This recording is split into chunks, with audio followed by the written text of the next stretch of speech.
Ganamsem on a yeshita, Sheracho Katmo, Leginet, Yantu Gorabit, into Hongwate, Sakiti, Bawanjal, Venkata, Gedi, Altamut, Navi, Kangedi, Pagapao, Samadi, Ganamsem on a yeshita, Sheracho Katmo, Leginet, Yantu Gorabit, into Hongwate, Sakiti. Obboleettii keenya caaltuu ciniinsifattee mana yaalaa galtee jirti. Obboleettiin keenya caaltuun akkamitti ciniinsifattee mana yaalaa galte kan jettu yoo ta'e, wantoota ajaa'iban keessaa tokko maayinni faayudha jechuudha. Dubartiin ciniinsuuta akka qoosaan qabdu. Wallaahi billaahi viidiyoo san kaleessa argee irraan hojjedha jedhe. Garuu irraan hojjenne. Dhugumatti dubartiin yeroo ciniinsifattu dubartiin namatti jallatu dhiisati dhiirri yeroo san bakka jiruuf wallaala jechuudha. Ciniinsuu jechuun qalbii miti. Argallee hin beeku. Garuu yeroo namni na biratti ciniinsifatu argee jira waan ta'eef. Masaanuun jechuun dhukkuba asaanuu miti. Masaanuun faayuun dhukkuba keessallee dhukkuba hamtuu. Sababni isallee miidiyaa irratti hin jaalladhaa hin kabaja jetti malee faayuun dubartii badduu keessaa addaani jechuudha. Faayuun caaltuu miskiina isii dhumaati. Faayuun jechuun namni irratti hin beekne malee faayuun dhugumatti nama badduu keessaa. Assalaamu alaikum warahmatullahi wabarakatuh. Jirtu akkam nagaa keessan fayyaa keessan isin jechaa dhugumatti wantoota nama qalbii namaa cabsanii mee viidiyoo kana laayik gochuu, sheer gochuu, sabiskiraayib gochuu nagaa caaltuu wanni faayuun irratti hojjetaa jirtu caaltuu rabbiin obboleettii kenna nagaan nu akkuu rabbiin nagaan si hiikuu deettuu bakka jirtu hunda rabbiin nagaan hiikuu kabiyya keessaa kabiyya alallee rabbiin nagaan si hiikuu. Asirratti maal dubbachuu barbaade masaanuu jechuun wallahi masaanuu jechuun badduu wadduu akiraraati. Sababni isallee akkamitti har'a caaltuun ji'a meeqa guutuu yaani jireenya isii keessatti mana san keessatti arabaafattee hin beektu, ara galfattee hin beektu. Biyyarraa yeroo san maatii isiitii wal dhabdee, fira isiitii wal dhabdee kaatee hojjettee deebifte har'a odoon waan tokko ta'ee jette ilmu kana argachuu qabattee dirqama ilma garatti argachuu qabattee rabbillee garaa kaa'ee ilma quwaa qabu rabbi irraa haa baasu. Garuu immoo as keessatti maal hubachuu qabdu? Wanni faayoon gootu ani hin beeku, ani akkana hin beeku, ani hin agarre itti kolfiti jechuudha. Isiin garuu nasbee keessa jirti yeroo sanitti jechuudha. Wallaahi ani nama na biratti ciniinsifate beeku garuu akkatti of beekuu baadhullee hin beeka. Hamma namni sii jiru, hamma namni sii muddamu. Nuti ijoollee yeroo ijoollummaa keessatti dhaabannee boonna akka isaan hiikamanii akka dubartiin ciniinsifatu sun hiikamtu jechuudha. Isiin garuu ilkaanadha. Hanga kana wallaalte bargisee sanii nuti gisee sanii ijoolleedha jechuudha. Isiin immoo maalittu kan isii goosisa? Maaltu isii kolfisiisa? Isiin narra kutta ilma argattee kan jettutu jechi kun keessa isii galee mataa isii keessa galee isii kolfisiisee viidiyoo isii waraabee. Dhugumatti zajaan kun immoo ooleen bulus dhaqqabuu jira faayyu. Dhugaan dantee ooltee bultee baate soota keessa dhugaan baate wanni ati hojjetaa jirtu gaafa hedduu caaltuun sifattantee jirti. Gaafa hedduu miilaala obboleen caaltuun hamma isii miskiina taate. Boodarra garuu hojjetee deebite. Maaliif waan fedhallee ta'uu dubartiin abbaa manaa malee ilmillee abbaa manaa malee turu abbaa ofii malee turu kan jedhamu. Isii sanirra hojjetu irra rifatee jechuudha caaltuudha. Caaltuun bu'aa bayii hedduu keessa ceeti.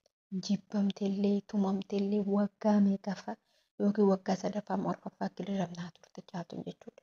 Akka mana hidhaatti jira garuu dubartii akkatti obsa qabdi. Dubartii akkatti jabduu. Jecha faayoon jettu hundumaa dhundee jechuudha dhuyde. Mucattiin tun taarika hin taatanaan baafne malee odoo faayoo taate taarika caaltuun baatu odoo caaltuun waa qabaatte. Faayoo taariikni isii jechuudha hojiin isiin hojjettu. Gara gaafa ofii viidiyoo hojjettu jechuudha. Gaafa ofii viidiyoo hojjettu gaarii of fakkeessite. Duuba mootuyyuu duudi duubni isii sun mootuyyuu kan nyaatamee dhume. Keessi isii kan nyaatamee dhume. Namni nama irratti akkana dalagu jechuun kun hin dagatamu. Seenaan hin dagatamne. Sababni isallee maaliif ture? Seenaa yoomuu hin dagatamu. Wanni isin godhaa jirtu, wanni isin hojjechaa jirtu, wanni faayoon gochaa jirtu abiddan hin dagatamu.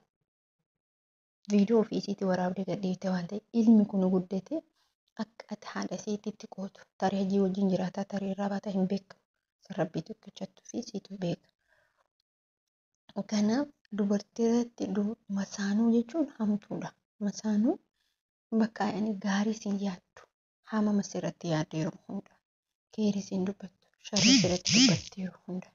Sababni illee maaliif fire waan jibbiinsi keessa keetii qabdu waan madaan keessa kee jiruuf waan bakka hin jiraa miti akkanumatti waan keessi kee madaa'eef wallaahi faayoo jechuun keessi isii kabilchaatee kan mada'e hin jal'ifte.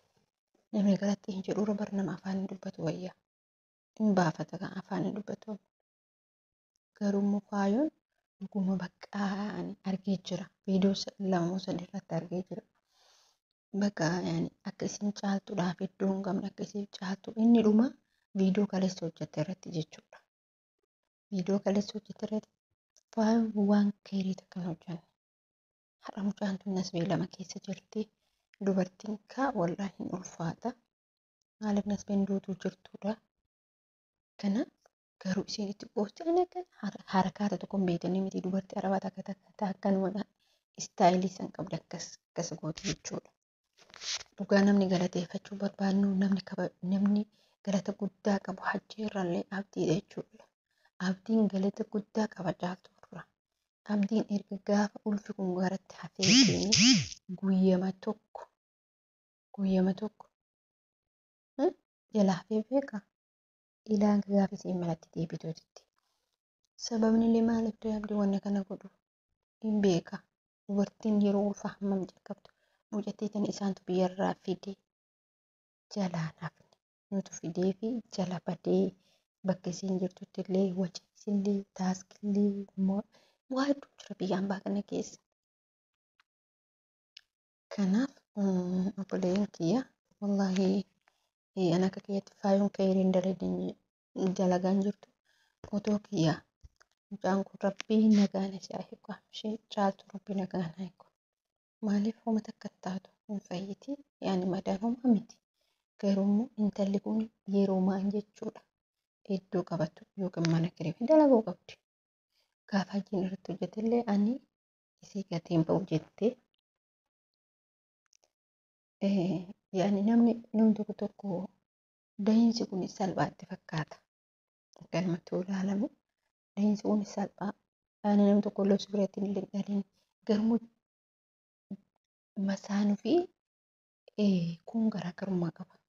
Dhugumatti masaanuu fi akka kun garaagarummaa qabutu hubadha. Sababni illee maaliif isiin yaani hin callifti malee dubartiin tokko hin callifti malee keessa akka hin nyaaffa jira nama kun hin jaalatu beeka dubartiin tun badduudha. Kanaaf jechuudha rabbiin masaanuu jechuudha. Masaanuu kalas bakka isa dhumaati. Masaanuu namaan taatu masaanuu dhukkuba saanuu ka jedhan santu kana. Masaanuu jechuun dhukkubuma saanuu miti.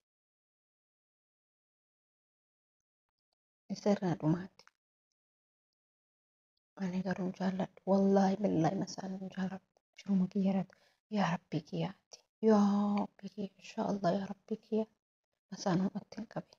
Yaa rabbi kiyya hin kadhadha wallaahi lazim salaata shanaa keessatti. Rabbiin kiyya na dhaabatu. Inshaallah biizinillah. Tan isiniin jechuu barbaada. Viidiyoo kana laayik godhaa, sheer godhaa, sabskiraayib godhaa. Biliis guddisaa uummata keenya biraan naa. Dura akkana turedha. Hogguu karaa deemu akkana na cinaa jaala. Har'a alhamdulillah. Akkana na qaba. Maashaallah. Kana inni godhi siraa dalagaayisi. Maal naan jettira hogguu na waa godhes akkuma sitti tole. Naan jetti yoo na waa balleesses akkuma sitti tole. Akkasitti tolee isiisanoo akkana waan balleessee na gooti. Harree yaadannoo isiitiif muuziqaa takka if jalatti dhaqaa laalaa jira ta'e. If jala viidiyoo isii waraabeetiin jira. Namni akkana tolu godhe isiidha. Ati isirraa baradhu. Aadeetti eenyinyiidhaan. Hogguu takka uffata uffataaf. Hogguu takka. Boodeen gaafa jaati jaarra naa caala. Foototeeti moo fajaateeti jaarra naa caala. Yo